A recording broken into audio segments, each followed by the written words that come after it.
Pakistan's most watching legal awareness YouTube channel.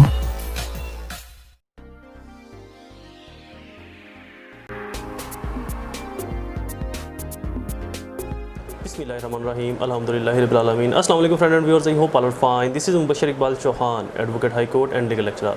Series of legal lectures के अंदर हमारा आज का subject CPC code of civil procedure 1908। हमारा टॉपिक या क्वेश्चन सिविल दावाजात के अंदर बहुत ज़्यादा अहमियत रखता है। इस एक फैक्ट को, इस एक टॉपिक को फुलफ़िल किए बगैर आप किसी भी दावे को आगे फर्दर प्रोसीड नहीं करवा सकते।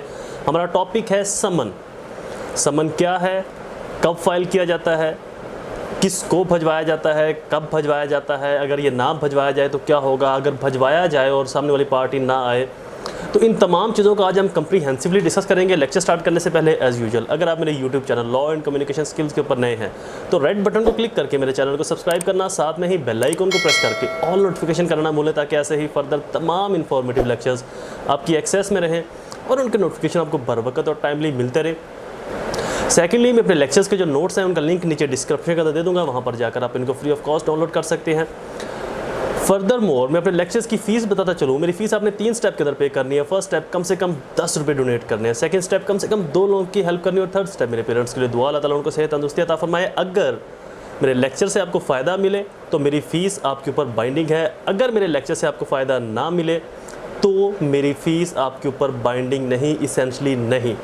अगर वीडियो अच्छी लगे तो आपके ऊपर फ़र्ज़ है इसको लाइक करना और शेयर करना। अगर वीडियो अच्छी ना लगी, लेक्चर अच्छा ना लगा, तब भी आपके ऊपर कोई इसेंशली नहीं, आपके ऊपर फ़र्ज़ नहीं कि आप मेरी वीडियो को लाइक करें या शेयर करें। पसंद आने की सूरत में शेयर ज़रूर करें, लाइक भी करें, और फ़ायदा मिलने की सूरत में मेरी फ़ीस को फुलफ़िल भी करें। शुरू करते हैं हमारा लेक्चर समन।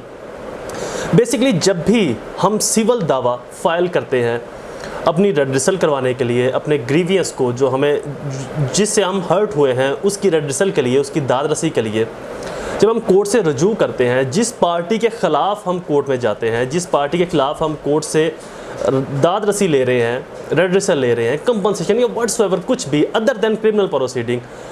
अब मैं फॉर एग्जांपल एक शख्स है, उसने बी के ख़िलाफ़ एक सूट फाइल किया है। अब जब सिविल कोर्ट के अंदर सूट फाइल कर दिया तो बी को तो पता ही नहीं है कि मेरे खिलाफ सूट फाइल हुआ है, कहाँ हुआ है, किस कोर्ट में हुआ है, किस जज साहब के पास हुआ है, किस शहर में, ज़िले इलाके में हुआ है। तो इन तमाम चीज़ों की बी को आगाही देने के लिए, ताकि कल कला को बी ये एक्सक्यूज़ ना ले लेके जनाब मुझे तो सुना ही नहीं किया, मुझे तो बुलाया ही नहीं किया, मुझे तो पता ही नहीं था कब फाइल हुआ है सूट, कब नहीं फाइल हुआ, किसने फ़ाइल किया है, कहाँ पर फाइल किया है। तो लिहाजा मेरे पास तो नॉलेज नहीं था, मेरे पास होता तो मैं डिफेंड करता अपने आप को। दूसरी वजह कि बी उस केस में आए और अपना मौक़िफ़ भी रख सके। आया सिर्फ ए इल्ज़ाम तो नहीं लगा रहा, या ए का जो मुकदमा है वो बेबुनियाद झूठ पर मबनी तो नहीं है, झूठ का पलंदा तो नहीं। तो लिहाजा दोनों पार्टीज़ को सुनने के लिए जब ए केस को फाइल करेगा कोर्ट में, तो कोर्ट ए को बोलेगी कि आप बी को समन भजवाएं, जो कि during trial, during case court से ही समन जो है वो बी को सेंड किया जाएंगे, जो उनकी फ़ीस है वो ए पे करेगा, ताकि बी को आगाह किया जाए कि आपके ख़िलाफ़ फ़लाँ केस फ़लाँ शहर, फ़लाँ ज़िले की फ़लाँ कोर्ट में फ़लाँ ऑनरेबल जज साहब के पास लगा है। आप वहाँ पर पेश होकर अपना मौक़िफ़ दें, असालतन या वकालतन, यानी कि बज़ाते ख़ुद पेश हो या अपने वकील को वहाँ पर पेश करवाएं। तो इसलिए बी को आगाह करने के लिए जो प्रोसीजर अडॉप्ट किया जाता है, डिफेंड पार्टी को, डिफेंस काउंसिल को, अगेंस्ट पार्टी को, अपोजिट पार्टी को, दूसरी काउंसिल को, दूसरी पार्टी को आगाह करने के लिए, उसके नॉलेज में लाने के लिए जो प्रोसीजर अडॉप्ट किया जाता है, that is called summon.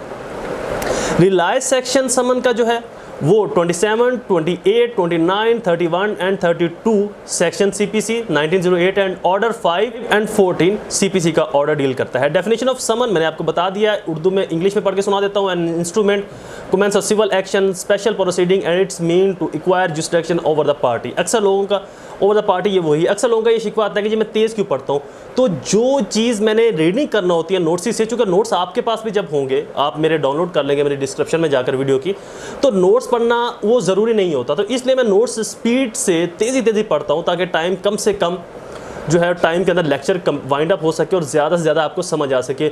Mean to से कि जो बाकी एग्जांपल्स हैं या क्वेश्चन को जो समझाने का तरीक़ाकार है वो मैं ज़्यादा से ज़्यादा आपको समझा पाऊँ, क्योंकि अगर सिर्फ रीडिंग के ऊपर ही मैं ठहर कर और बड़ी पंक्चुअल के साथ रीडिंग को पढ़ूंगा तो 20-22 मिनट तो रीडिंग पढ़ने में लग जाएंगे। तो इसलिए मैं रीडिंग थोड़ी सी फास्टली पढ़ता हूँ। ऑब्जेक्ट ऑफ समन इसका समन क्या है? दूसरी पार्टी को आगाह करना, अपोजिट काउंसिल के नॉलेज में लाना कि वो पेश होकर अपना ऑब्जेक्ट, अपना पर्पस, वो पेश होकर अपना मौक़िफ़ भी कोर्ट के सामने रख सके। रैशनल बिहाइंड द समन, दोनों पार्टीज़ को सुने बगैर फैसला न करना। अच्छा, एक और चीज़, ये एक मैक्सियम के ऊपर भी रिलाई करता है। वो ये मैक्सियम है ऑडी आल्ट्रम पाल्ट्रम, no one should be condemned unheard, किसी शख्स को भी बगैर सुने सज़ा नहीं दी जाएगी। अगर एक शख्स कोर्ट में आया है कि मेरा फ़लाँ शख्स ने ये नुकसान किया है, तो उस शख्स को भी कोर्ट में बुलवाया जाएगा, उसका मौक़िफ़ भी लिया जाएगा कि नुकसान किस तरह से किया, जानबूझ के किया, गलती हुई या एक की ही गलती थी, कंट्रीब्यूटिव नेग्लिजेंस। हमारे लेक्चर्स अपलोडेड हैं कि जब दोनों पार्टीज़ की गलती हो तो गलती किस नोयत की थी, कितनी संगीन थी, किसकी ज़्यादा मिस्टेक थी, किसने ड्यूटी ऑफ केयर को मेंटेन नहीं किया, तो ये टॉर्ट्स के अंदर हमारे लेक्चर्स अपलोड है। तो इन तमाम चीज़ों को कोर्ट देख कर ही कोई फैसला करती है, किसी नतीजे के ऊपर पहुंचती है। कंडीशन ऑफ इशूइंग समन, इसकी कंडीशन क्या है? सेक्शन 27 के अंदर, only wear suit is duly institute, जब सूट इंस्टीट्यूट हो जाएगा और हकायक पर मबनी होगा। मतलब ये नहीं है कि एक शख्स एवं ही खुद से एक मन घड़त स्टोरी ले जाए कोर्ट में, पहले कोर्ट देखेगी कि आया वाकई ये केस बनता है, इसकी वैलिडिटी है, वैल्यू है, अहमियत है या नहीं, फिर कोर्ट उसको फर्दर प्रोसीड करवाएगी। मूड्स ऑफ सर्विस ऑफ समन, इसके मूड क्या है? बाय डिलीवरिंग पोस्ट ऑफिस के थ्रू या किसी, जैसे ये पाकिस्तान पोस्ट है, TCS और बाकी जो अदर देन जो पोस्टिंग की हैं उनके ज़रिए आप इनको करवा सकते हो। Presumption in favour of summon, where summon is sent by means of registered post properly addressed, the serve shall be presumed to be have been effective even the envelope endorse, refuse और postal acknowledgement not signed। अगर आपने समन सही address के ऊपर भिजवाया, even though जिस address के ऊपर भिजवाया वो उसको अक्सर मोस्टली ऐसा होता है कि जो डिफेंस काउंसिल है वो समन लेने से इनकार कर देते हैं या साइन नहीं करते। वो जो एक्नॉलेजमेंट होता है, पेज होता है किसी भी पार्सल कंपनी के पास, उसके ऊपर साइन नहीं करते या रिसीव नहीं करते, जी वापस ले जाए, हमने नहीं रखना। तो कोर्ट ये अज्यूम करेगी कि आपने समन उसको भिजवा दिया, अब समन उसको वसूल हो गया, अब भी अगर वो नहीं आता तो फिर एक्स पार्टी डिक्री की तरफ कोर्ट जो है वो मूव कर जाएगी, केस को ले जाएगी। एक्स पार्टी डिक्री क्या है ये भी हम फर्दर इसी CPC की सीरीज़ के अंदर बताएंगे, डिस्कस करेंगे। Different mood off effective summons, different mood off effective personal summons, इसके जो डिफरेंट मूड्स हैं, एजेंट ऑफ डिफेंडर, डिफेंडर को सेंड किया जाएगा या उसके किसी एजेंट को या उसके किसी वकील को जो उसका परमानेंट लॉयर हो, उसके केसेस को डील करता है, या कोई भी जो इम्पावर हो डिफेंडेंट की बिहाफ के ऊपर, उनको सेंड किया जाएगा। Person serve to sign acknowledgement, जो पर्सन रिसीव करेगा वो उसके ऊपर साइन करेगा, एक्नॉलेज करेगा, ये एक लीगल वे है। सर्विस बाई इफेक्सेशन, चस्पा कर देना।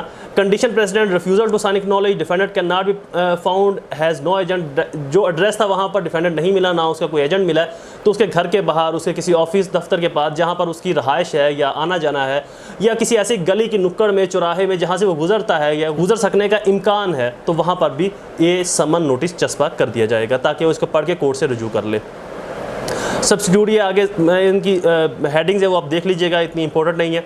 Service of summon where defendant reside in other province, जहाँ पर डिफेंडेंट किसी और सूबे में रहता है तो वहाँ पर कोर्ट दूसरे सूबे की सेम कोर्ट को यही प्रोसीजर अडॉप्ट करवाएगी और उस कोर्ट को डायरेक्शन देगी, उस कोर्ट से इस्तदा करेगी कि फलां शख्स को ये समन भिजवाया जाए ताकि वो इस कोर्ट के अंदर पेश होकर अपना मौक़िफ़ दे। सर्विस ऑफ फॉरेन समन, बैरून मुल्क समन भिजवाना है तब भी यही प्रोसीजर अडॉप्ट किया जाएगा, लेकिन ये फ़ॉरेन दफ्तर से, फ़ॉरेन अफेयर का जो हमारा दफ्तर खारजा है उसके ज़रिए इसको आगे फर्दर प्रोसीड करवाया जाएगा। नेक्स्ट हेडिंग है जी preclude marks, question is complete. I hope ये लेक्चर आपके लिए फ़ायदेमंद साबित हुआ होगा। ऐसी ही इंफॉर्मेटिव वीडियोज़ को, लेक्चर्स को सुनने के लिए मेरी वीडियोज़ को लाइक शेयर ज़रूर क्या करें और हमारे चैनल को सब्सक्राइब ज़रूर कर लें, साथ में बेल आइकॉन को भी ज़रूर प्रेस कर दिया करें और ऑल नोटिफिकेशन कर दें ताकि फर्दर तमाम इंफॉर्मेटिव अपलोडिंग लेक्चर्स आपकी एक्सेस में रहें और उनका नोटिफिकेशन आपको बर वक्त और टाइमली मिलते रहे। दोबारा हाजिर होंगे एक नई सीरीज़ में एक नए लेक्चर के साथ, तब तक मुझे अपनी दुआओं में ज़रूर याद रखें। अल्लाह ताला आप सबका हामी और नासिर हो। वस्सलाम।